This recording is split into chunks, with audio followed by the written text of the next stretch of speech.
Am I too picky on dating apps? Actually, don't tell me. Okay, just tell me real quick. Because if a man has multiple selfies, like 3 or 4 selfies on his profile, that's a no for me. And here we go. If a man is wearing a hat in every single picture, that is now a no for me. If a man has a bunch of pictures of like his car, that's a no for me. Stupid!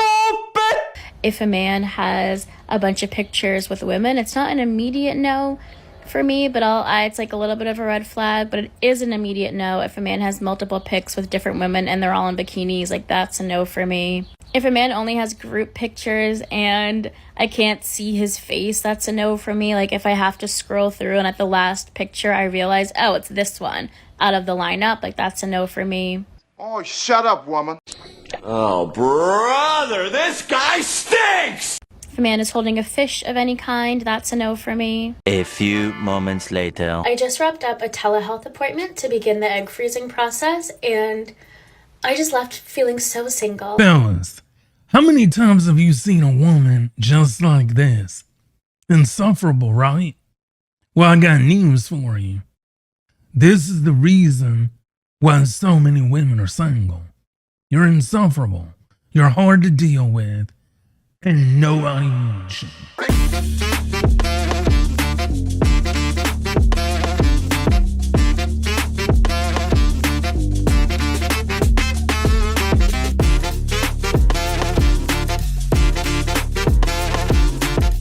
This is why so many women are online crying and coping. Who wants to deal with a woman that goes through a long list of things that she deems worthy to disqualify a man? But we all know, guys, if the shoe was on the other foot, she would be getting mad at men saying, we don't want fake lashes, fake hair, tons of makeup, 37 bodies. If you have wig-wearing friends, if you have hood rat friends, if you've ever dated a hood guy. Good men are hard to find. I totally agree with you. Good men are hard to find because good men aren't looking for you.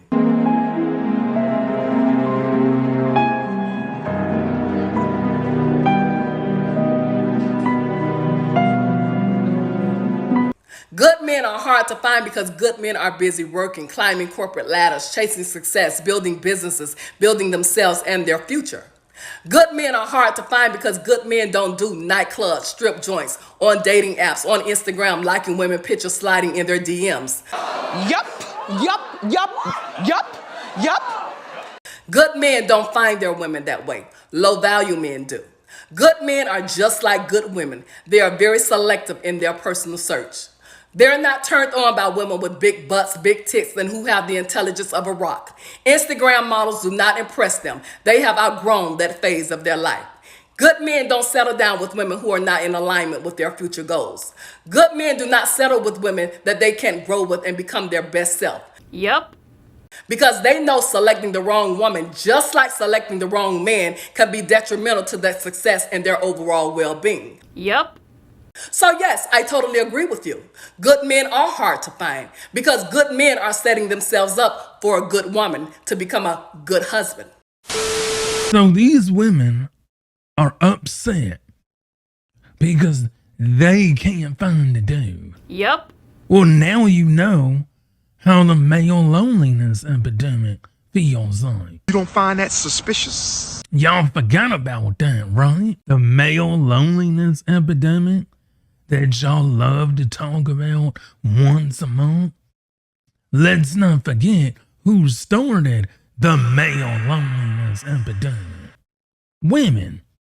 It all started with feminism, then it got rebooted by Me Too. Back in the days, most of the time, you would wait for someone to make the first move. It might be on the first date, it might be the third date, whatever. It could be the man, it could be the woman. But now, all my friends have noticed that the man has stopped making the first move. All my girlfriends are like, they're waiting, it's the third date, fourth date, a week later, he hasn't gone in for the kiss, he doesn't do any touching or anything. And I've asked my dude friends that are single, and they were like, you don't know where a woman's gonna go with that story anymore. I ain't touching nobody. And it sucks because The Me Too movement is so strong and so powerful for the people that need it, but it shouldn't ruin the maturity that we should have within intimacy and relationships.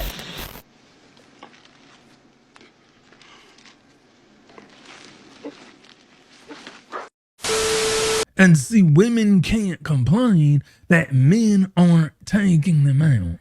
We're not approaching you. We're not talking to you. We're not hitting on you. We're not doing any of that. Guys, ladies and gents, y'all remember back in the day when we would all go to the club? Let's take a journey back into when things were regular in the world. Y'all know when y'all went to the club, we would put on our freshest outfits. Y'all remember, you got your nice outfit on. You got your bottle of cologne. You got your fresh fit that you either bought the day before or the week before. You call up your homies and you're like, yeah, let's hit the club tonight. Ladies, y'all would do the same thing. Y'all would put on y'all baddest outfits, get your hair done, and this is before wigs took over. Y'all would get your hair done, y'all would have your perfume, because back in the day, ladies got in before 11. We would get to the club, we would dance, we would party, we would turn up. What did the club used to be like? What did the club used to be like? Because now, you know, the clubs back then, baby. See, it didn't even start when we was in our 20s, honestly. We had teenage clubs that we would actually go to that was lit. Damn, I wish I still had one of them flyers. It was like, okay, so for me, I was born and raised in the Bronx. And the school that I went to, there was a lot of clubs in Westchester that always had teenage nights. And the party would start like around like 9, 10 o'clock, and then it would end around like 2. All the parents always dropped the kids off right in front. We were dancing all night. No cell phones, no nothing, just dancing, no sections, none of that. I mean, we couldn't even get like a section with teenagers, but we were dancing. And this is from when we were like 15, 16 years old. Yeah, it started young. But wait, there's more.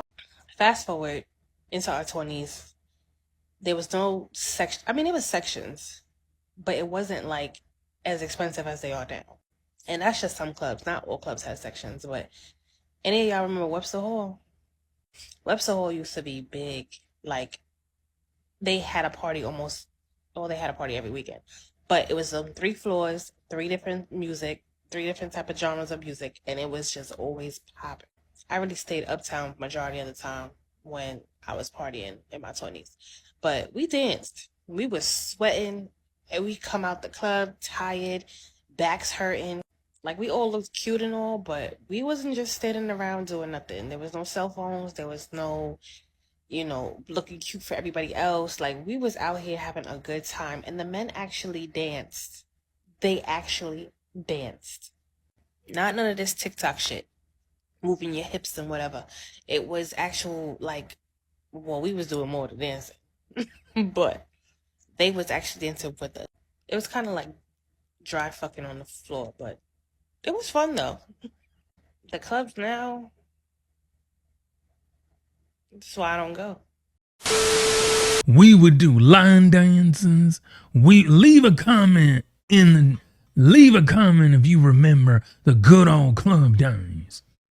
Back in the early 2000s to 2010 was the golden age of clubbing. Nowadays, people just like to stand around. Y'all saw that video with the people in the club? Like, back in the day, you would go to the club and you would sweat out a hairdo. Ladies, y'all remember. Guys, we would sweat out our suit. We would sweat out our outfit. Nowadays, women have been insufferable and they've caused men to not be social. Because so many of y'all are just insufferable people. And you disqualify anybody for anything. You don't find that suspicious? You don't find that suspicious? You don't find that suspicious? And it's your fault, ladies. You always look to blame the men for something. It's time to take accountability. You created the male loneliness epidemic. Now you have to undo it by showing men that you don't think we're all monsters, by showing men that it's okay to approach you in public. They have the power to do things, but they don't reverse it because it doesn't work out. When you ask men to not be social with you, you suffer, not us. I went to a singles event, and when I got there, it was literally 90% women. And I was like, I'm gonna go now. We just left the event. So bad. I think we were just saying that we think that we've actually hit rock bottom. No, it was actually. We think we've actually hit rock bottom, and I think we were either punked, catfished, or it felt like a sick joke. I was like, literally thinking to myself, like, why am I, like, how did I get here? That's what I've been talking about. Look at what's going on. When you're going out to clubs, single events, there's not going to be a lot of men there. Okay? It's going to be a lot of women. All right? We were lied to. Our aunties, mamas, they lied to us. They said we had tons of time. They said we could do whatever we wanted to do, get your career and do this and that. And look what's happening. Look at these single events being all women. And it's probably not going to be the top of the pop crowd that the men are looking for. They're not looking for a lot of single, bitter women. Okay? So I want you to think about that. When you're sitting there being picky and saying what you won't do, and how you won't be submissive, and how you won't do this if they don't do this, if they're not this tall, if they don't make this amount of money, these are your options. These are your options. And this is why I do this. This is why I do this on my platform, because I'm trying to get women to understand this is what's going on. This is reality. Showing up to singles events and it being 90% women. This is what's going to go on. You get what's left. Okay?